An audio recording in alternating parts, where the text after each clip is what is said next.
al-Haq subhanahu wa ta'ala alipoelezea katika Al-Qur'an al-Karim watu kukimbia wenzao siku ya kiyama, akatwambia yawma yafirru al-mar'u min akhihi wa ummihi wa abihi. Ameanza na nani? Al-Haq subhanahu wa ta'ala. Siku ambayo kwamba mtu atamkimbia nani? Baba, mama, mtoto, mke. Nani alianza naye? Al-Haq subhanahu wa ta'ala asema yawma yafirru al-mar'u min akhihi, siku ambayo kwamba mtu atamkimbilia ndugu yake.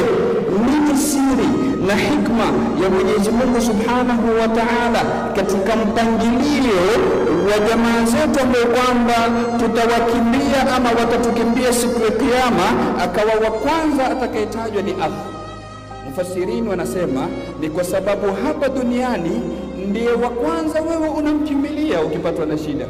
Kwa hivyo yule ambaye kwamba anakufaa zaidi hapa duniani siku ile, kwa sababu ni yauma la tamliku nafsun li nafsin shay'a wal amru yawma idhin lillah, ni siku ambayo kwamba nafsi haiwezi kunufaisha nafsi nyingine. Kwa hivyo pamoja na kuwa duniani ulikuwa ukimkimbilia yeye wa kwanza, kule atakukimbia yeye wa kwanza.